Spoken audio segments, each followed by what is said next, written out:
Students, subject mathematics, board NCERT class 8। आज हम करेंगे chapter 11 that is direct and inverse proportion. हमने exercise 11.1 कर लिया है, अब स्टार्ट करेंगे 11.2। उसके पहले का थोड़ा सा हम समझेंगे क्या है इसमें। तो आपका एक टॉपिक है 11.3 बुक में, यहाँ पे इनवर्स प्रोपोर्शन है। ये थोड़ा सा समझाया है, मैं भी आपको समझाती हूँ इनवर्स प्रोपोर्शन क्या होता है। तो इससे पहले हमने पढ़ा था डायरेक्ट प्रोपोर्शन।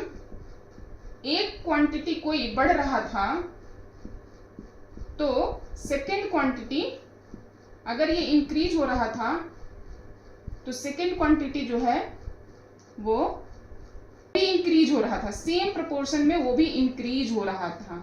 जैसे हमने अगर 10 पेन खरीदा 10 रुपीज में, फिर 20 पेन खरीदा हमने 20 रुपीज में, तो यहाँ नंबर ऑफ पेन बढ़ रहा था तो प्राइस भी बढ़ रहा था।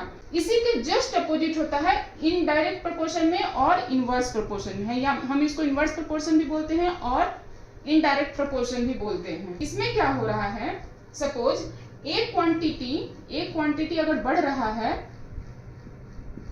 तो ये इंक्रीज होता है, तो जो सेकेंड क्वांटिटी है ना वो डिक्रीज होता है और ये प्रोपोर्शन में होता है।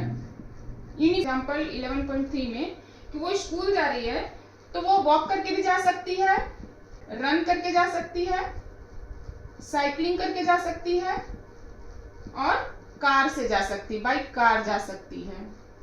जब ऑफ कोर्स जब वॉक करेगी तो थोड़ा स्लो चलेगी। अगर वॉक कर रही है तो सपोज कि वो 3 किलोमीटर पर आवर के स्पीड से जा रही थी। फिर जब वो रनिंग कर रही थी तो 6 किलोमीटर के स्पीड से जा रही थी। जब साइकिल से जा रही थी तो 10 किलोमीटर की स्पीड से जा रही थी। फिर जब कार से जाने लगी वो 50 किलोमीटर की स्पीड से जाने लगी। टाइम उसको कितना लग रहा था, 30 मिनट्स।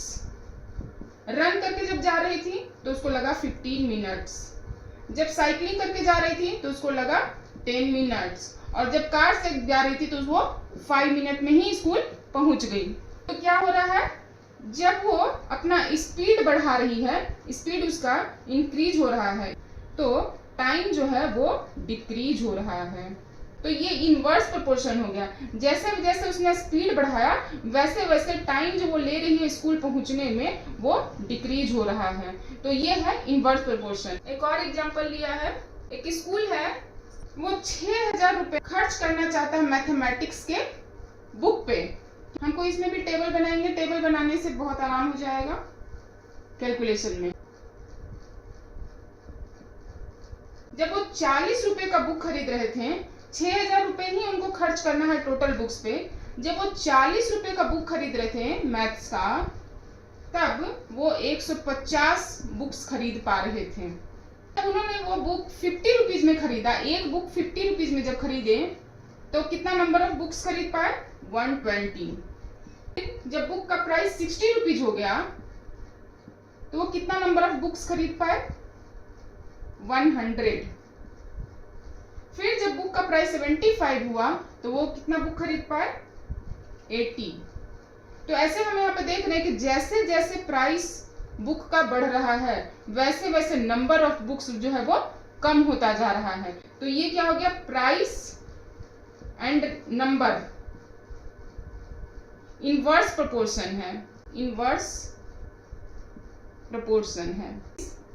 एक घटेगा तो दूसरा बढ़ेगा। तो इनवर्स प्रोपोर्शन में क्या होता है, यहाँ पे होता है x1 into y1 is equal to x2 into y2 is equal to x3 into y3 is equal to k, that is constant, है ना। ये दोनों मल्टीप्लाई होके इक्वल टू होगा, ये दोनों मल्टीप्लाई होके फिर इन दोनों का मल्टीप्लिकेशन और इन दोनों का मल्टीप्लिकेशन सब इक्वल होंगे और वो कांस्टेंट होंगे। ये है इनडायरेक्ट में। डायरेक्ट में हमने पढ़ा था क्या, x1 by y1 is equal to k, that is constant. ये हमने डायरेक्ट में पढ़ा था। तो ये मेन डिफरेंस है इनडायरेक्ट और डायरेक्ट में। अब हम करते हैं पेज नंबर 140 का एग्जांपल नंबर 9। इसमें दिया हुआ है कि 15 वर्कर्स जो हैं एक वॉल को 48 आवर्स में बना रहा है, तो कितना वर्कर चाहिए उसी वॉल को बनाने में 30 घंटे में, कितना वर्कर हमको चाहिए। तो सबसे पहले हम टेबल बनाएंगे। टेबल में जो दो चीजें दी हैं वो लिखेंगे, नंबर ऑफ आवर्स दिया है, नंबर ऑफ वर्कर दिया है। जो हमको निकालना है उसको हम नीचे रखेंगे। नंबर ऑफ आवर जब 48 था, वर्कर्स थे 15। अभी नंबर ऑफ आवर्स 30 हो गया, तो वर्कर्स हमको फाइंड आउट करना है। तो क्वेश्चन को देखकर सबसे पहले फाइंड आउट ये करना है कि ये डायरेक्ट प्रोपोर्शन है या इनवर्स प्रोपोर्शन है। ऑफ कोर्स यहाँ नंबर ऑफ आवर जो है वो घट रहा है, तो नंबर ऑफ वर्कर जो है वो बढ़ेगा। ज्यादा लोग काम करेंगे तभी तो जल्दी काम खत्म होगा, कम आवर लगेगा, लोग ज्यादा आवर कम, है ना। तो ये इनवर्स प्रोपोर्शन है। इनवर्स प्रोपोर्शन हम क्या जानते हैं, x1 into y1 is equal to x2 into y2। x1 क्या है 48, y1 क्या है 15, x2 क्या है 30, y माना है वो x। तो x साइन का यहाँ पे ध्यान रखेंगे, कौन सा सिंबल यहाँ पे आएगा इसका ध्यान रखेंगे। x2 इक्वल टू क्या हो जाएगा 48 इंटू 15 डिवाइडेड बाई 30, और इसको कैलकुलेट करेंगे तो आएगा 24, है ना।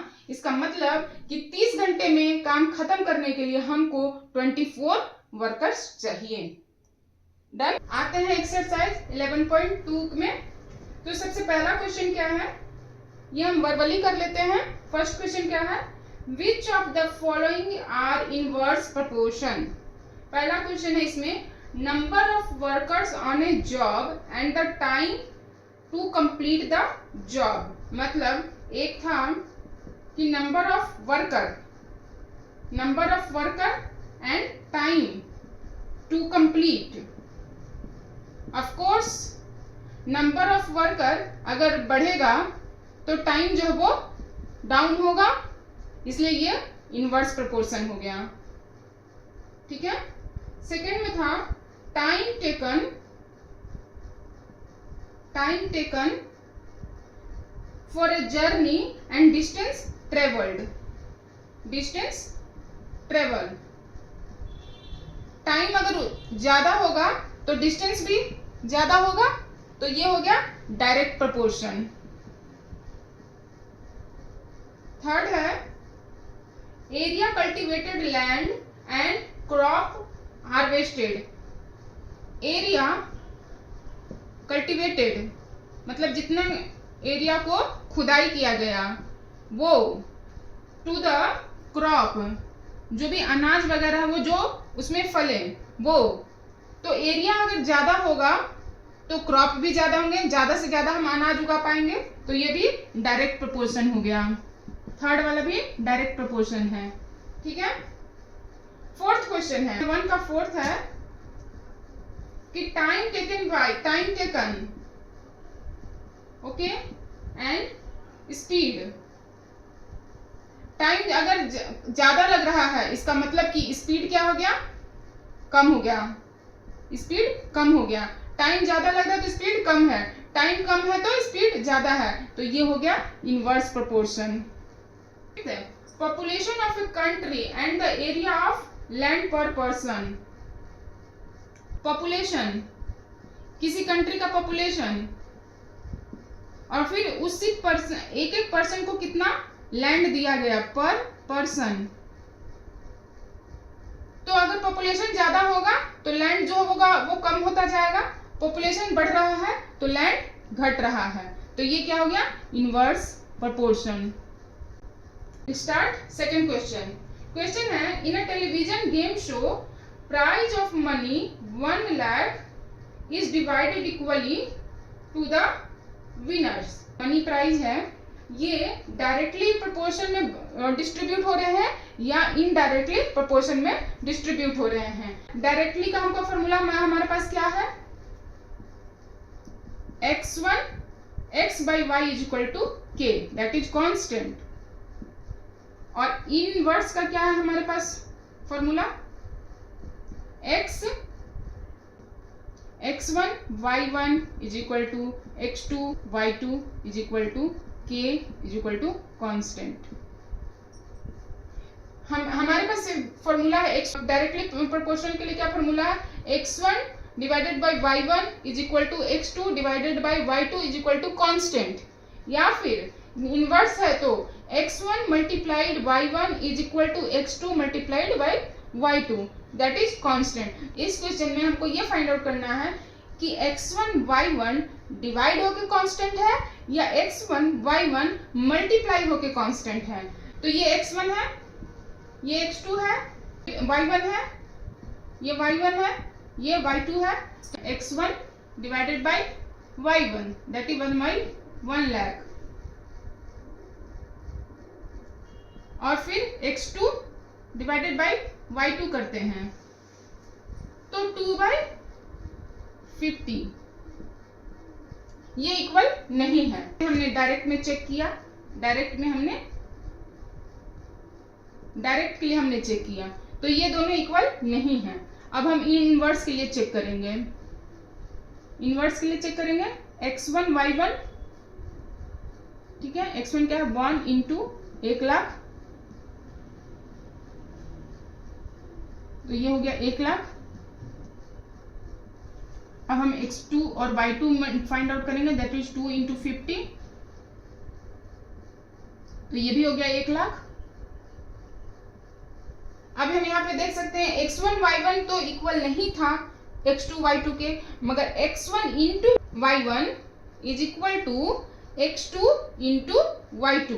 यहाँ पे ये दोनों कांस्टेंट है, x1 y1 1 लाख है और x2 y2 कितना है 1 लाख है, दोनों मैच हो रहा है, तो ये दोनों मैच हो गया। इसका मतलब ये इनवर्स प्रोपोर्शन है। x1 by y1 और x2 by y2 मैच नहीं कर रहा है, मगर x1 into y1 is equal to x2 into y2 match कर रहा है, तो ये इनवर्स प्रोपोर्शन है। जब हमें पता चल गया कि इनवर्स प्रोपोर्शन है मतलब x1 into y1 x2 y2 is constant और that is 1 लाख।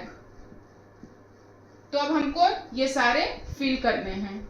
कैसे फिल करेंगे, हम इसको मान लेंगे y3 y4 y5 y6 y7। तो पहले हम इन दोनों को लेंगे, फिर इन दोनों को लेंगे, पहले हम इन दोनों को लेंगे, फिर इन दोनों को लेंगे, फिर इन दोनों को लेंगे, फिर इन दोनों को लेंगे और फिर इन दोनों को लेंगे। x2 y2 is equal to 4 into y3।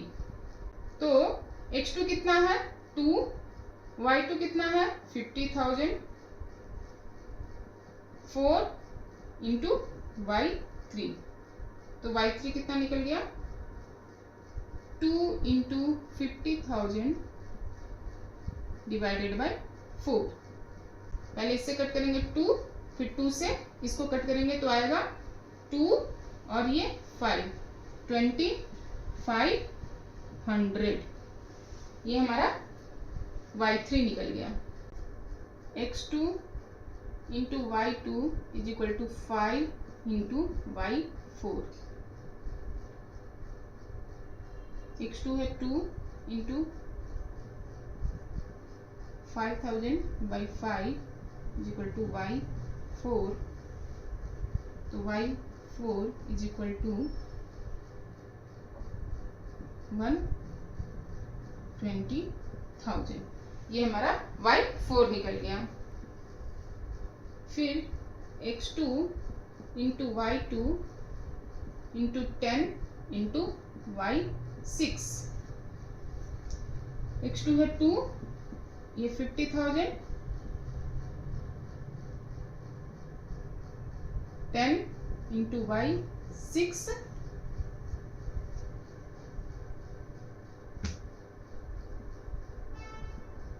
y6 is equal to 2/10, 10 2 3, ये हमारा y6 निकल गया।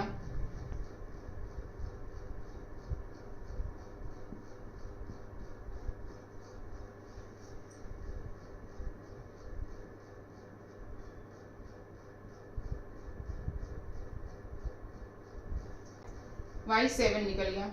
Exercise 11.2 question number 3। क्वेश्चन है, Rahman is making a wheel using a स्पॉक्स. He wants to fix equal spokes in a such a way that the angles between any pair of consecutive spokes are equal. Help him by completing the following table. Okay? क्या question कह रहा है कि रहमान है वो एक wheel में स्पॉक्स लगा रहा है इस टाइप से, और वो बिल्कुल इक्वल एंगल पे लगा रहा है। मतलब ये वाला angle is equal to this angle is equal to this angle is equal to this angle. जितने भी स्पॉक्स वो लगा रहा है, एक बार में वो 4 लगाया, दूसरी बार में वो 6 लगाया, दूसरी बार में वो 6 लगाया, तो ये सारे एंगल जो बन रहे हैं ना दो स्पॉक्स के बीच में, ये हमेशा इक्वल बन रहा है। अब एक टेबल दिया है कि नंबर ऑफ स्पॉक्स जब बढ़ रहा है तो एंगल बिटवीन स्पॉक्स, ये एंगल बिटवीन स्पॉक्स ये बढ़ेगा या घटेगा। ये एक टेबल हमको कंप्लीट करना है। हमको ये समझना है कि जब नंबर ऑफ स्पॉक्स बढ़ रहा है तो उन दोनों के बीच का एंगल बढ़ेगा या घटेगा। अभी देखते हैं, जब यहाँ 4 स्पॉक्स थे तब ये एंगल दिख रहा है 90 डिग्री है, ठीक है। जब यहाँ पे हमने 6 स्पॉक्स ले लिए तो ऑफ कोर्स थोड़ा सा तो एंगल छोटा हो गया ना, क्योंकि हम इसको बीच में ही एक और स्पॉक्स डालेंगे ना, तो ये एंगल छोटा हो जाएगा, इस वाले से ये वाले छोटा हो जाएगा। तो नंबर ऑफ स्पॉक्स जब बढ़ रहा है एक और डाल देते हैं, इसमें एक और 2 और डाल देते हैं, तो ये जो एंगल है वो छोटा होता जाएगा। जितना हम स्पॉक्स इसमें डालते जाएंगे उतना ही एंगल जो है वो छोटा होता जाएगा। मतलब कि नंबर ऑफ स्पॉक्स जब बढ़ रहा है तो एंगल बिटवीन स्पॉक्स जो है वो घट रहा है। एक बढ़ रहा है तो दूसरा घट रहा है, यानी ये इनवर्स प्रोपोर्शन है। और अगर समझ में ना आए कि ये इनवर्स हो रहा है या डायरेक्ट हो रहा है तो यहाँ पे हिंट भी दिया है। 4 × 90 करके देखेंगे कितना आया, 36। 6 × 16 कितना आया, 36। ये दोनों इक्वल हो गए। मतलब क्या आ रहा है, x1 × y1 is equal to x2 × y2। तो ये क्या हो गया, इनवर्स प्रोपोर्शन है। ये अब हमको ये और ये निकालना है, तो हम इसको मान लेंगे y3 है, इसको मान लेंगे कि y4 है, और इसको मान लेंगे कि y5 है। तो हमारे पास फॉर्मूला है x1 × y1 x3 × y3। ये हमारे पास फॉर्मूला है। इसको और इसको हमने लिया है फर्स्ट टाइम में y3 निकालने के लिए। तो x1 क्या है, x1 है 4, y क्या है y1 90, x3 क्या है 8, और y3 क्या है y3। तो y3 इज इक्वल टू क्या हो जाएगा, 4 × 90/8। ये इससे कटेगा और ये इससे कटेगा, तो एंगल कितना हो गया, 45 डिग्री। y3 कितना आ गया, 45 डिग्री।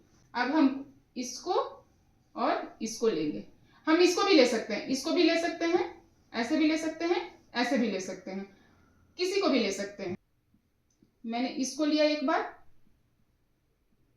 अब मैं इसको ले रही हूं, ठीक है। तो x1 × y1 is equal to x4 × y4। x1 क्या है 4 × 90, और x4 क्या है 10, और y4 तो हमको फाइंड आउट करना है। तो y4 is equal to 4 × 90 divided by 10, that is 36 degree. Degree नहीं लिखना नहीं भूलेंगे, 36 डिग्री। ठीक, अब हम इसको एंड इसको लेते हैं। x1 × y1 is equal to x5 × y5, ठीक है। x1 कितना है 4, 90, x5 कितना है 12 और y5 हमको निकालना है।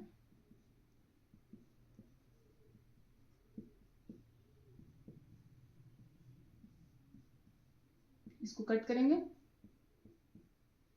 तो आ गया y5 is equal to 30 degree. तो y5 आ गया 30 डिग्री। क्वेश्चन नंबर 3 का जो नेक्स्ट 3 क्वेश्चन है वो करते हैं। फर्स्ट क्वेश्चन है are the number of spokes and the angles formed between the pair of consecutive spokes in inverse proportion. मतलब कि स्पॉक्स अगर बढ़ रहा है तो एंगल जो है वो बढ़ रहा है या घट रहा है। तो ऑफ कोर्स नंबर ऑफ स्पॉक्स बढ़ रहा है तो एंगल जो वो घट रहा है, तो ये क्या हो गया इनवर्स प्रोपोर्शन। तो फर्स्ट का आंसर है यस। सेकेंड क्वेश्चन है calculate the angle between a pair of consecutive स्पॉक्स on a wheel with 15 स्पॉक्स।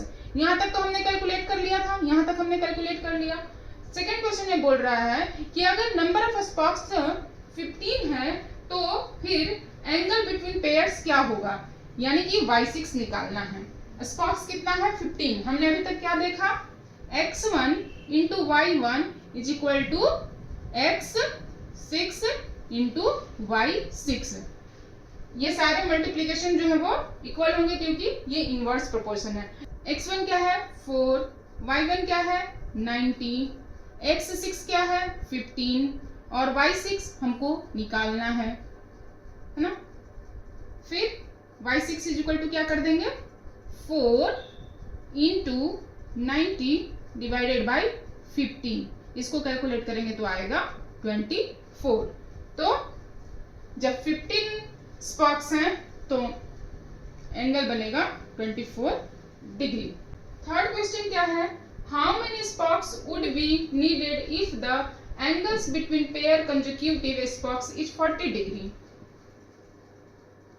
Third है कि अभी एंगल दिया है 40 डिग्री, एंगल दिया है 40 डिग्री, तो नंबर ऑफ स्पॉक्स कितना होगा। अगेन हम ये वाला फॉर्मूला यूज करेंगे x1 into y1 is equal to, हम यहाँ पे स्पॉक्स मान लिए x7, तो x7 इंटू y7। x1 क्या है 4 इंटू 90, x7 हमको निकालना है, y7 40 दिया हुआ है, यानी x7 is equal to 4 into 90 divided by 40। इसको कट करेंगे तो आ जाएगा 9। तो जब 40 डिग्री बन रहा था तो स्पॉक्स कितने चाहिए 9। Fourth question if a box of sweets is divided among 24 children they will get 5 sweets each. How many would each get if the number of children is reduced by 4। बता रहा है कि एक स्वीट्स का बॉक्स है, उन sweets को 24 children's में डिवाइड किया गया तो हर बच्चे को 5 स्वीट्स मिले। अभी पूछ रहा है कि अगर नंबर ऑफ चिल्ड्रन जो है वो कम कर दिया जाए, रिड्यूस्ड कर दिया जाए बाई 4 से, नंबर ऑफ चिल्ड्रन कितने हो गए 24 माइनस 4 दैट इज 20। तो पूछ रहा है कि हर बच्चे को फिर कितना स्वीट्स मिलेगा। तो सबसे पहले हम टेबल बनाएंगे। टेबल में दो क्या चीज है, नंबर ऑफ चिल्ड्रन है और नंबर ऑफ स्वीट्स है। तो हम एक जगह नंबर ऑफ चिल्ड्रन लिखेंगे, एक जगह नंबर ऑफ स्वीट्स लिखेंगे, और जो हमें फाइंड आउट करना होता है उसको हम नीचे रखते हैं। तो नंबर ऑफ स्वीट्स हमें फाइंड आउट करना है, इसलिए हमने इसको नीचे रखा है। नंबर ऑफ चिल्ड्रन पहले कितना था 24, तो सारे बच्चों को कितना कितना स्वीट्स मिल रहे थे 5 मिल रहे थे। अभी नंबर ऑफ चिल्ड्रन जो है 24 माइनस 4 हो गया दैट इज 20। तो फिर पूछ रहा है कि नंबर ऑफ स्वीट्स कितने होंगे, तो हम मान लेंगे इसको x। जब नंबर ऑफ चिल्ड्रन 24 था तो 5 मिल रहे थे सभी को। अब नंबर ऑफ चिल्ड्रन कम हो गया तो स्वीट्स ज्यादा मिलेंगे या कम मिलेंगे, सभी को ज्यादा मिलेंगे। तो ये क्या हो गया इनवर्स प्रोपोर्शन हो गया, क्योंकि जब नंबर ऑफ चिल्ड्रन घट रहा है तो नंबर ऑफ स्वीट्स बढ़ रहा है, इसलिए ये इनवर्स प्रोपोर्शन हो गया। फॉर्मूला क्या है x1 into y1 is equal to x2 into y2। x1 यहाँ पे कितना है 24, y1 कितना है 5, x2 कितना है 20 y2 कितना है, हमने माना हुआ है x, तो x is equal to 24 into 5 divided by 20। इसको हम अगर कट करें तो आएगा 4, ये होगा 6, मीन्स 6 स्वीट्स अब सभी बच्चों को मिलेगा।